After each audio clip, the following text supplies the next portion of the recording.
Well, I mean, you've been a busy man. I've done more sleeping than I've done for a long time, to be fair. It's been hard work, to be honest with you. You know, we've been thinking about ways to bring boxing back. You know, some people are going in studios, some people are going in sort of empty sports halls. Nah. We've got to do something spectacular. So we bring you Fight Camp, 4 weeks, 4 weekends on the spin. Start Saturday, August the 1st. Friday, August the 7th, Friday, August the 14th, Saturday, the 22nd of August, Dillian Whyte against Alexander Povetkin on the lawn, in the garden. Do you know what I mean? So it's going to be unbelievable. Totally different experience for fight fans. You know, no more 20,000 Sweet Caroline. We'll have some Sweet Caroline. We'll have some fireworks in the fields, but you're going to hear everything. You're going to hear, you know, that lever landing the ribs or on the jaw. You're going to hear the corner team giving those instructions. You're going to see the fighters talking smack to each other during the rounds. It's going to be different, you know. Hopefully it won't be for too long. We'll do those 4 weeks and then hopefully we can return to bringing crowds back. Can you take all the credit for setting this up? Was it 100% your idea? What was the process, you know, coming up with the idea of having a fight camp on your lawn? And how hard was it to go from zero? I think if it works and it's a big success, then it was all my idea. But if it doesn't, and it was someone else's idea, and it was a terrible one. Otherwise, so, you know, I think that sometimes everyone here looks at me like I'm crazy, you know, and I sort of come up with these ideas, but then they execute it. You know, we've got an amazing team here: Frank Smith, Ross, you know, Scott, Mason. The list goes on, and you know, they're the engine behind putting all this in place. You know, I come out with these ideas and I just basically run my mouth. You know, I'm the guy who sells it all, and that's what I do for a living. These are the guys that are putting it together, getting the licenses, doing the testing, booking the hotels, getting the fights made, speaking to the governing bodies, you know, liaising with the broadcasters. And it's a team effort, you know, not just Matchroom, but everybody down. Wouldn't be possible without, you know, Sky Sports, without DAZN, and honestly, you know, without JD Sports as well, William Hill, you know, all the people that support us and support boxing. Without that support coming in, we wouldn't be able to thrive. And, you know, this is a testing time for not just sport and for boxing, but for the world, for individuals. And we've got to come together and we've got to keep producing things that put a smile on the face. And one thing we know we love is fight night. So, you know, we need to make sure we get this right. Was it hard to sell to the boxers, or were they, you know, after 100 days out, they just itching? Yeah, I think initially it was like, I think every fighter would rather fight in front of a crowd. You know, and I think that's natural. And I think when it first started, it was like, how long is this going to last? You know, and when they started to realise it wasn't going to be a month, they started to think, no, I need to get my career moving. I need to make sure I get into the ring. So, and then I think people started to become a little bit intrigued by it, you know, like, wow, that's going to be big. You know, a lot of people are going to be watching that. This is something that we're never going to experience again, touch wood. So a lot of these fighters may have done Wembley. They might have done Madison Square Garden. They might have done Saudi Arabia, but they'll never do anything like this.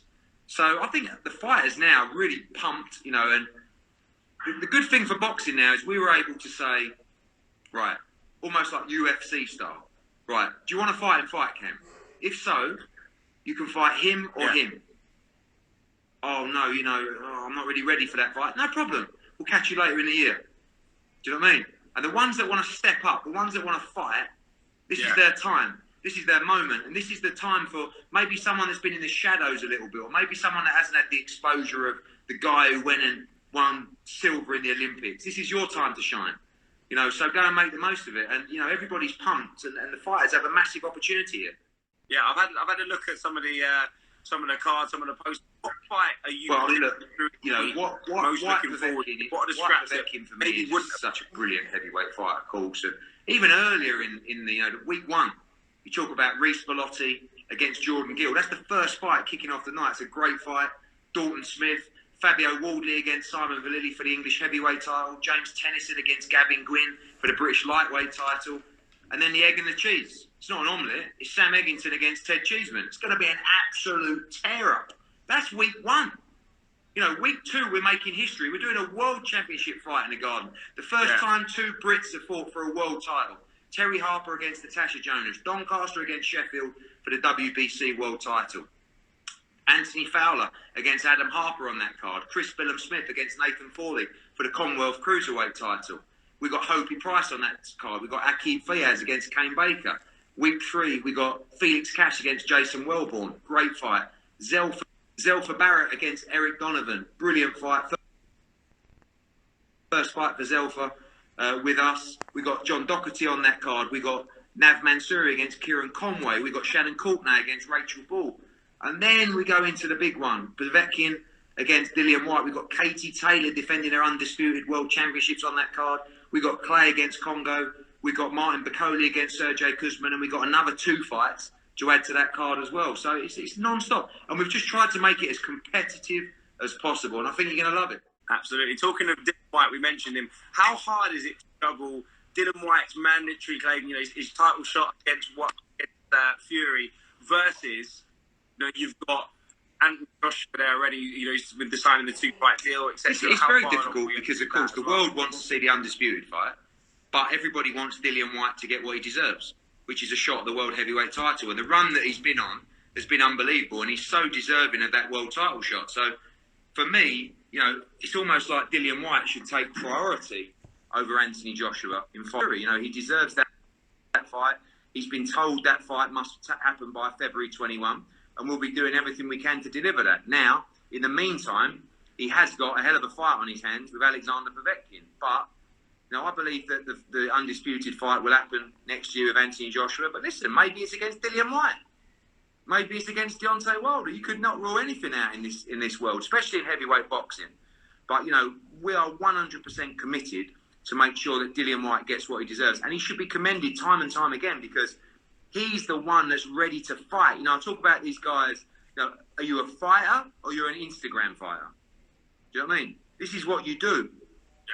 Yeah? So let's get out there and do it. And Dillian Whyte says, I say, do you want to fight at the office, in the garden? Yeah, I can fight anywhere. I don't give a monkeys. Just get me in, And you've got to love him for that. That's why you got to support Dillian Whyte. He will give you value for money time and time again. That is Dillian, actually. And with Tyson Fury, he's cut ties with Daniel Kenyon. Do you think that is a good thing for you because it doesn't kind of shroud the Fury fight in political drama? We will negotiate with whoever we're told to negotiate with Tyson Fury's team to make the undisputed fight for Anthony Joshua. In the last 48 hours, you've seen the team come out and say Bob Arum is in charge of Tyson Fury and he will be leading all negotiations for Tyson Fury in this fight. No problem.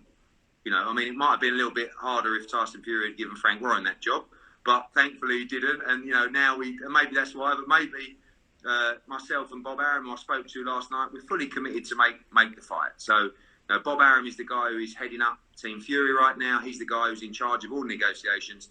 And I had a good chat with him last night and we're ready to try and conclude those and give everybody what they want to see in 2021. Absolutely. And in terms of the fight in the garden, could you talk, you ever expect it, when you were down, I'm sure you down there punches. No, it's mad. I've always thought to myself, it'd be amazing to do a fight there. Amazing. We've had a couple of open training sessions before and stuff like that, and we've always thought it'd just be amazing to do a fight here. Now we get the chance to do it. I was actually out there today, and I was standing in the middle of the ring thinking, my God, Dillian Whyte is going to fight Alexander Povetkin here. And Katie Taylor, the legend, is going to be fighting here. It's amazing. And, listen, we all know we live and breathe for the 80, 90,000, the Sweet Caroline, a few beers and the singing and the dancing and the national anthems. But this is going to be something I think we'll never forget, and we'll work on making it very special for you. Absolutely. Talking of boxing coming back, there's another man who's coming back who was the scariest man. Yeah, listen, it's hard to knock Mike Tyson, isn't it? You certainly wouldn't want to knock him to his face. But he is getting on a bit. And, if you watch his last fight against Kevin McBride, he's not going to have got any better since that last fight. And he weren't great then. So I'd like to see him chill out and just use training to stay healthy. But listen, if he wants to make a comeback, I'm not going to argue with him. Absolutely. And if there was one fighter apart from Mike Tyson from the past, obviously passed away Muhammad Ali, but I'd love to have been around during his era. And that whole era of, the magical sort of welterweights upwards to the 160s, Hagler, Hearns, Leonard, Duran, so many great opportunities, Hagler as well, fantastic. And love to be around. I'd like to see, how boxing's evolved and how those fighters could have competed against each other. You know, that dream matchup is always, people will argue in the pub who would have won a fight between Muhammad Ali and Mike Tyson, and maybe you'll be having that same debate in the future about Anthony Joshua and Tyson Fury and the greats of the past as well. You know, Lennox Lewis, Jack Johnson, going back to those ages. So the great thing about boxing is everyone's got an opinion, and generally no one will agree with you.